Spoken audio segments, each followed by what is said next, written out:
debt and equity markets affect the performance of PE funds? If the equity markets are booming today, like they are today, then it's a good time to be a seller.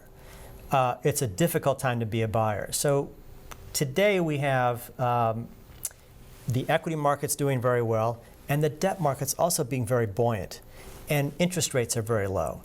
As a result of that, people can afford to borrow more to buy companies. So that's pushing the purchase price up. So it's a difficult time to be a buyer today. That means returns are likely going to fall for private equity.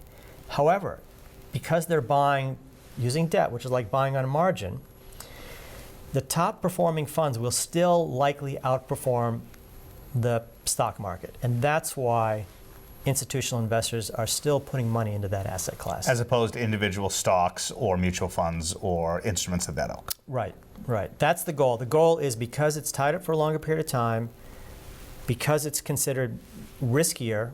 Now, some would argue it's not riskier because it's a well-diversified portfolio. Sure, and it's obviously companies that previously are going to be good investments, or else people wouldn't be interested in buying them. Right. This is also a misconception. There's a misconception that I think all private equity firms are buying companies to quote-unquote turn them around.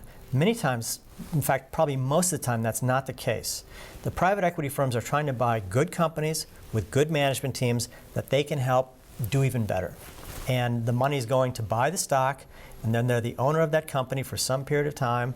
They hope that under their stewardship, the company grows, and then they can sell it later. And it could go public again later, so it could be a public company again. Where would you place your money today, given the amazing rise of the equity markets and the buoyant debt markets? Yeah, well, this is this is the $30,000 or $64,000 question, which is I hope it'll be more than that. Yeah, it's an impossible question to answer. Right. And the best advice I could give anybody is to be well diversified. And unfortunately, the problem with private equity is it's really an institutional investment vehicle.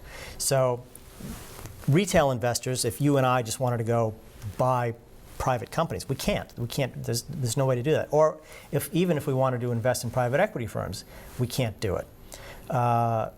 It's really meant for institutions because they're investing large amounts of capital over a long period of time.